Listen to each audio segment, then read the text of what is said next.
So can you guys tell I've been obsessed with Demon Slayer lately? What's up, guys? Welcome back to the channel. Today I'm actually going to be sitting down and doing an in-depth guide to the new advanced demon form for Nezuko. I'm just going to be going over the character as a whole and try and do kind of what I did with like my how-to main Inosuke guide. We're going to be talking about the character and everything, all of her basic B&Bs that you want to do, the way that you want to play this character in neutral and during your pressure. I'm going to give you everything that you need to know to try and maximize Nezuko as best as possible. So let's just start out with it. The biggest thing, is her neutral is awful. A lot of people think that this is actually a solid move, and also a lot of people understand that it's not that great. It's great to toss out randomly just to check and see if your opponent has a pulse, but as per a neutral tool, you want to use it sparingly. It has no armor, it loses the super dash, so you want to use it sparingly. When it comes to Nezuko's neutral, you need to play absolutely honest as you possibly can. The only character that has to play as honest neutral as her, but just slightly less, is Inosuke. And the only reason why Inosuke has to play slightly less honest neutral is because he has an assist behind him. Now, you're Nezuko. This is all you got. You know, we all would have hoped that this would have been great for, neutral, but unfortunately it's not. But what it is great for is block dash pressure. So if they dash at you, you push block it, you hit this immediately, freezes time, and catches them. Be careful when an assist is on the field, though. It messes up with it. Properly time the punish, and you're good to go. But as per her neutral, these two things right here are going to be your go-tos. I recommend trying to use the dive attack a little more often. It starts a yellow combo, and it's not as punishable. This has a little bit more whiff recovery, but at the same time, this thing also hits behind. It hits all around. It's got a good hitbox, so if you have the bar and you want to spend it and you want to try and use it to try and get in, by all means, go ahead. Now, when it comes to block pressure, now we're gonna get to the blocking. When it comes to block pressure, this move is plus as hell. So you could just keep up your pressure. I don't know why I got that. You could just keep up your pressure and keep going. Unfortunately, though, everything that Nezuko has is susceptible to push block. You can just kind of keep going, but I would recommend canceling out early to try and go for dive attacks, maybe try and bait their punishes. Like, everything that you're going to be doing with Nezuko is going to be like, oh, okay, I need to bait you. You know, even when it comes to her pressure, you got to play honest pressure. And then if you just want to finish it off, maybe you're low on bars, but you got a demon bar and they're still guarding you. You want to try and keep them there, back up a little bit, kind of reset to neutral. This button is amazing. Now, this is also great for reads. That button right there is also fantastic for reads because 90% of the time, no one's going to fucking sit still. They're going to start mashing. They're going to dash out of it. They're going to use their own neutral tools to try and get at you. No one will sit still after you do this. So, you can use that for your own baits. But do not try to continue the same pressure you were already applying after you use this. This is a reset to neutral tool. Do good chip damage and do some good block pressure. If you think you're going to get a block break, by all means, go for it. But once you click this and their guard does not break, you're back to neutral. Do not keep thinking that you have your pressure. You will get punished. So when it comes to block strings and things like that, honestly, there isn't really anything that Nezuko has that's too crazy. Like I said, this is insanely plus, so if they don't push block it, you can continue your pressure. But most of the time, you should tap a little bit, back off, try and go for a dive attack, maybe bait some of their punishes that they're going to attempt to do to you. You got to play it well, you know. Now, let's go over combos. So the most basic combo that you're going to be doing is going to do a lot of damage. It costs 3 bars, 1 demon bar, does great damage. So this is what it's going to look like.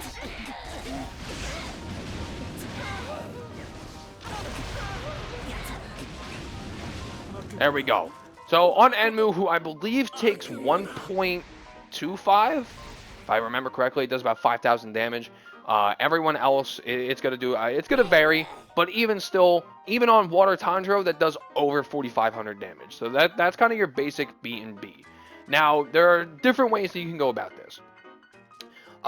If you actually cut the combo off a little sooner, so the combo is 1, 2, 3, neutral skill, or dash skill into neutral skill, dash forward, and then do this. Obviously, it cut a little short because I forgot to do the tilt skill. But if you cut it really short, so you do 1, 2, you can actually dash up 1, 2, and then go for this for just a bit more damage. 5,500 damage is that's a good decent chunk. So if you cut it, if you have situational awareness, you cut it a little shorter. That's definitely a better combo route to go for. So that's going to be your basic yellow bar combo. It's a solid B&B. It gets a lot of damage. Obviously you're going to be spending bar. That's what you need to do. She built a ton of bars, so you're going to be boosting nonstop to get all those resources back. Off of a yellow combo, you can actually go balls to the wall like this.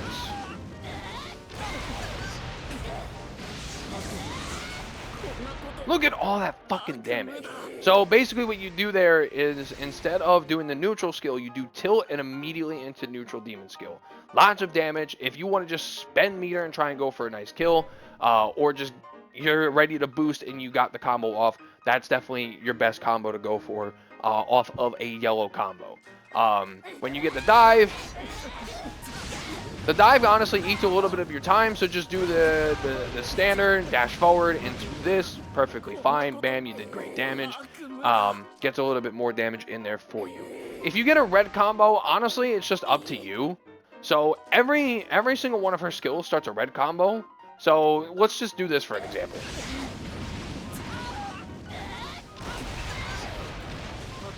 Always make sure you end that off of a DP, though. Make sure you end that off of the DP. So a standard red combo will look like this. Go into the tilt demon skill and then end off the DP. Bam. Oh, there you go. See, 5,600 damage even off of just a red combo. So that's the definite best way to get a red combo off. Now, when it comes to blue combos, you can just kind of piece together anything that you want as best as you can. You're pretty much going to follow the exact same formula. Mostly just because you kind of can't really extend Nezuko's combos any other way. So you're just going to kind of go balls to the walls, do whatever you can to just kind of extend the combo. If you want, I can show you. Where is it at? Special gauge. There we go. To finish off all of her combos, let me show you a TOD. Oh, hold on. I got it.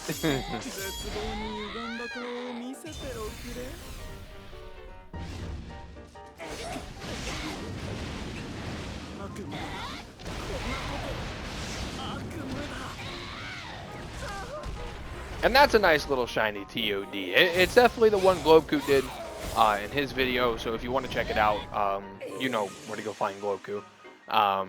But if you're just happening to watch this and you haven't seen this TOD yet, look at that damage, dude. 11,000 damage. Yeah, that's just a nice simple little TOD that you can do. It's really not all that hard. It's the exact same routes that I was showing you before, just executed in Surge with the ultimate at the end, which, by the way, yes, you can confirm the ultimate off of the DP, which is pretty nice. And that's pretty much it to Nezuko. You want to play really honest neutral. You want to try and bait your opponent. You want to play that wait and bait style of play. If you are trying to put on pressure, make sure that you aren't overextending yourself, because again, this isn't plus. When it comes for combos, make sure to remember that that does not actually confirm. You actually, if you get this, you have to go into a skill. You cannot actually follow up into buttons. You have to confirm into a skill. So just make sure you're keeping some of these shortcomings in mind while you're playing the character. If you can optimize her as best you can with the things that I've taught you in this video, you're going to be doing just fine with Nezuko, but just make sure that you remember, you're going to need to be playing out of your damn mind. You're going to need to be playing better than just about everyone else. So this is my how-to guide for Nezuko, how to main Nezuko if you are interested in picking up the character and learning the character. Hopefully we do get some buffs for the character in the future. I do believe she is in need of just a little bit of buffs to really help push her forward. But honestly, she's a very, very fun character. You're going to have a good time playing her, and I hope this video can help. So thank you guys so much for watching. I hope you guys enjoyed, and yeah, I'll see you next time. See you.